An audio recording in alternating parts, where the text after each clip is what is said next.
Good morning, everyone. Welcome to Sober Jable. I am Joshua Abel. So I had a fantastic day yesterday. I went on 2 different interviews and I'm feeling really good about them. But even more importantly, I'm feeling good about myself, about taking actionable steps to reach my goal of getting out of the restaurant. Now that may seem like a small goal, but in achieving that goal, I can take further steps to accomplish something even larger. Now, I've got an interview with the Peace Corps today at 11 a.m. and that's going to last about 60 to 90 minutes. So I did a little bit of prep work last night. I went over some of the talking points that they're going to want to go over. Kind of had put in my head a couple of ideas about my strengths and weaknesses, times and different situations that I've been in and how I've overcome obstacles. So I've got to do a little bit more research on that, maybe jot down a couple of questions that I might have for the Peace Corps. We're going to go into, the living situations, the food, all those different aspects of living in Senegal. And from the research that I've seen and the videos that I've watched, it's going to be a culture shock. And that's actually one of the questions that we're going to be talking about, of how I've worked with different cultures. Now, I don't really have a lot of experience working with other cultures. I've traveled, I've gone to different countries and have experienced, just brief stints of different cultures, but haven't really immersed myself into it, which is actually one of the reasons why I signed up for the Peace Corps in the first place, or at least applied to the Peace Corps in the first place. I've always wanted to live and work in a different culture. Now, in my head, it would be, another first world country like Spain or Australia or, something like that. I never thought about living extensively in a third world country. I've thought about, going and, volunteering a week helping to build houses or something. So this is, if I do actually get the position, then this will be a completely different opportunity for me. So I'm looking forward to it. I'm a little nervous, but I'm going to put my best foot forward and, just see where it goes. I'm not going to stress out about it because there are definitely other opportunities available should this one not be the case, just like the Peru one. So yeah, that's how it's going to go. I'll let you know how it goes, and I'll probably have a topic later on. So hope you have a great morning. Take care. I did it. So the interview with the Peace Corps for Senegal is now complete. It did take an hour, and it was kind of exhausting just going back through and regaling tales of triumph and failure through business and volunteer experience and teaching and coaching and all this other stuff. So I'm really, really glad that I did that prep work beforehand. And then the thing that kind of made me nervous was they do an extensive background check, meaning they will be able to pull up all of my legal history. And there's a bit dating back to like 12 years ago or so. Initially, I did not disclose those first things because I thought after 10 years, it doesn't really matter. So, but then I started going and thinking, well, I don't want to be disqualified because I was dishonest. So I started doing, I went down a rabbit hole of background reports and checking out different websites about how I could get my background report and figure out what shows up and what doesn't show up. And I started spinning out of control, like trying to find the right one. Well, I found a site that offered a criminal background check and all sorts of other checks. And I went ahead and they offered the report for $1. And then it was a trial thing that would last 2 days, and then after that they charged like $25 a month. Well, I don't need all that. I just needed the one report. So I went ahead, I filled out the report and filled out the information, paid the $1. I got the report back, and it didn't have anything on it.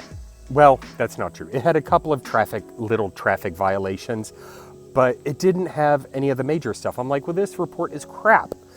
I know for a fact that some of that stuff will come up. So during the interview, I disclosed, the things that I have gone through in the past, and I'm going to have to contact those courts and see if I can't get the documentation for it and write a personal narrative about what the incidents were, how they happened, why they happened, and what I've done to rectify them. So it's going to be a process. It's going to be embarrassing, but it's something that I think it'll be better to be honest than to, not disclose any of that information, and for them, it may or may not come up. I don't know. But if it does, I want to be in front of this situation rather than, be shocked by, this thing happening. So let's hope. Other than that, I think the interview went pretty well. I felt comfortable with it. I got some information from him. The interviewer has actually served in Senegal, so I got some insider information about the living conditions and what to expect and things like that. And it sounds pretty cool. It sounds like it definitely sounds like an opportunity that I can utilize to grow personally and professionally, and we'll see how it goes. And if this one doesn't work out, then I'll take the necessary steps to try again. But that's how it went. I feel confident about it. I do have to get some work done. I'm actually going to go to Forest City. I've got a crack in my screen protector, and I want to get that taken care of because I paid way too much for this phone for it to end up with a broken screen. So I'm going to be proactive and do that. I hope you all are having a fantastic day, and I'm sure I'll check back in a bit. Now, I didn't get the screen protector. I went to T-Mobile in Forest City, and I waited there for about a half hour while two people were being helped. And I picked up the screen protector that I thought I had, and it turns out it wasn't the one that I currently have. But I noticed that there is a lifetime warranty. I did find the brand that I currently have, and there is a lifetime warranty.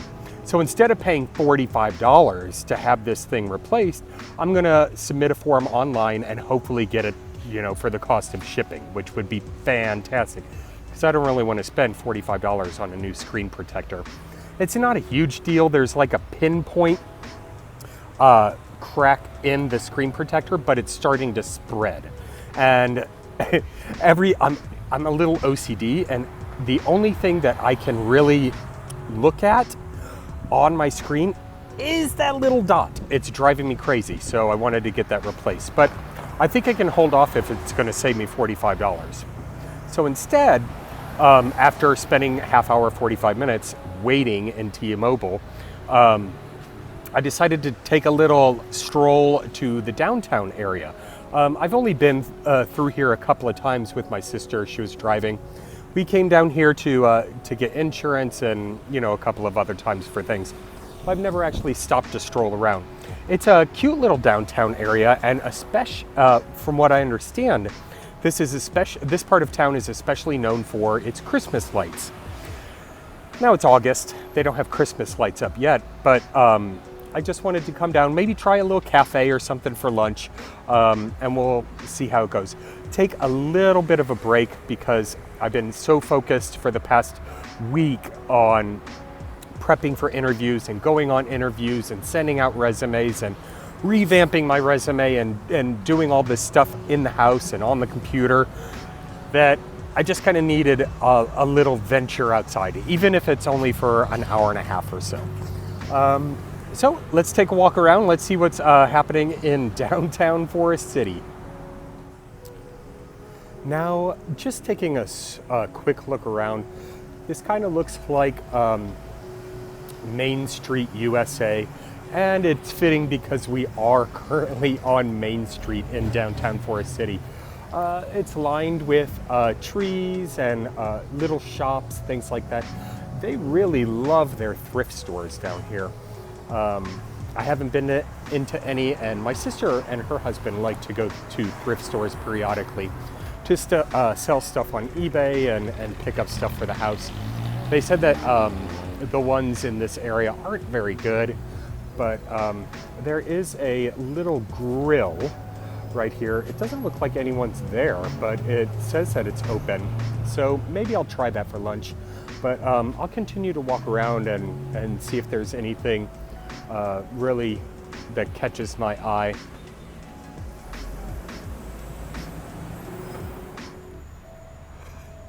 As I enter the town, there is this huge mural painting on the side of a big building of the actual town itself, which is kind of cute. We've got the downtown directory.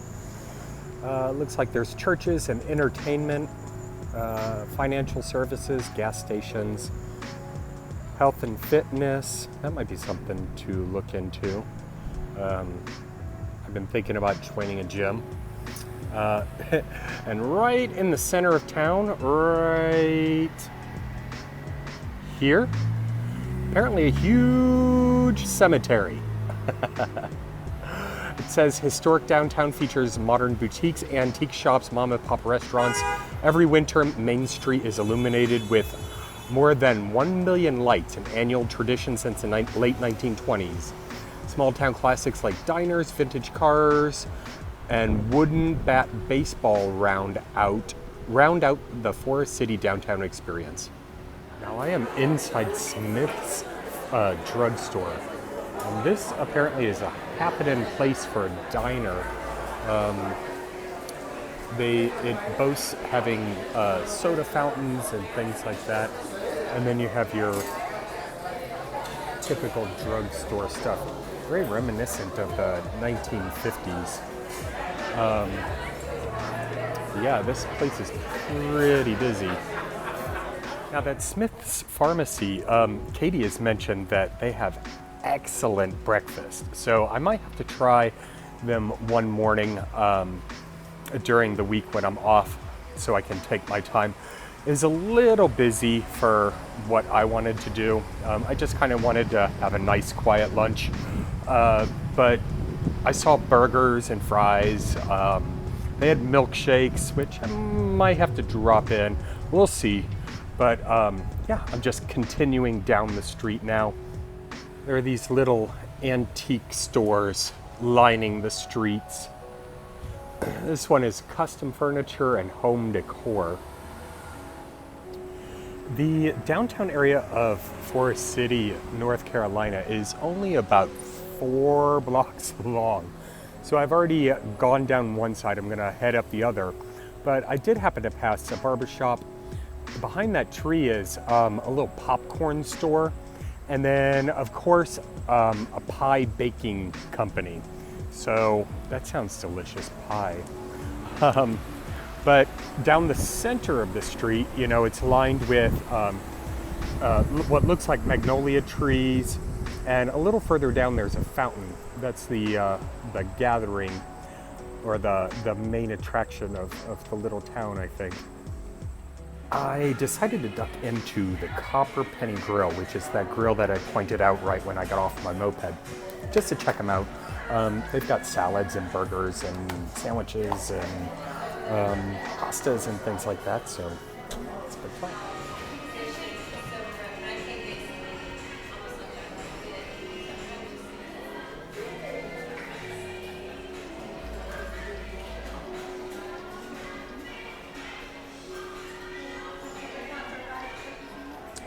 hence the name Copper Penny. These pennies line the entire wall. Bet you can't guess how many there are. Yeah, I don't even know. I decided to go with the mahi tacos. It's been a long time since I've had good mahi tacos.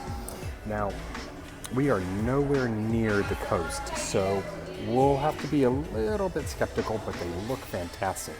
We've got thick pieces of mahi. There's a pico underneath. There's some sort of ranch dressing with avocado on top. It's got salsa. I also got some broccoli and fries. And these fries look fantastic. Of course, you gotta have them with ranch dressing. There's no other way to eat fries. So let's dig in and see what we think. All right, now these fries are pretty epic. They're perfectly crisp. They're thicker than like a crappy McDonald's fry, which I love. I love steak fries. The thicker, the better. And these, a lot of times with steak fries, they're kind of soggy. These are beautifully crisped up. I dip them with ranch dressing because there's really no other way to eat a fry.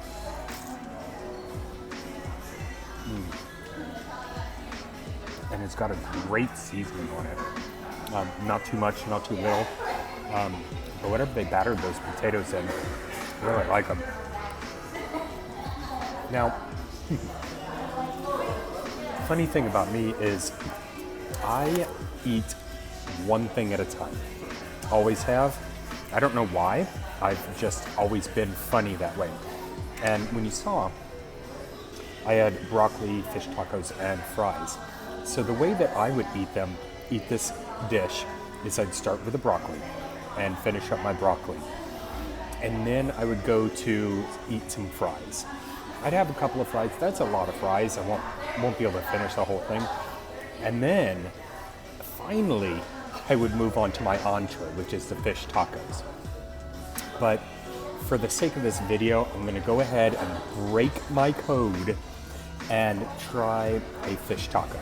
I'm gonna try it first without any salsa or anything on it, just to get a taste of the flavors and see how fresh this mahi really is. So I'm picking it up.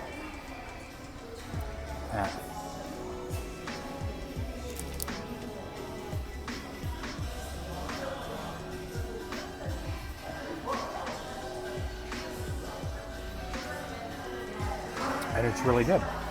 It's got just a little bit of kick from that Cajun seasoning, and that ranch dressing really kind of balances it out. Avocado is amazing in any form, so you can't go wrong with that. There is just a hint of the fishy aftertaste.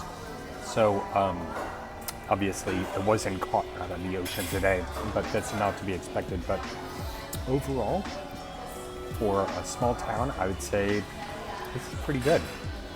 I'm gonna dive in and finish the rest of this, and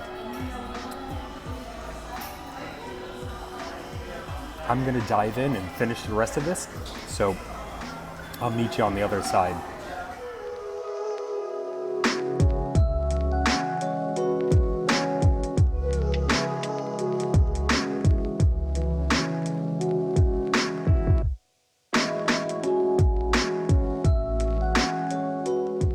Yeah, so I totally did finish those fries. Oh wait, don't lick the basket. Don't lick the basket.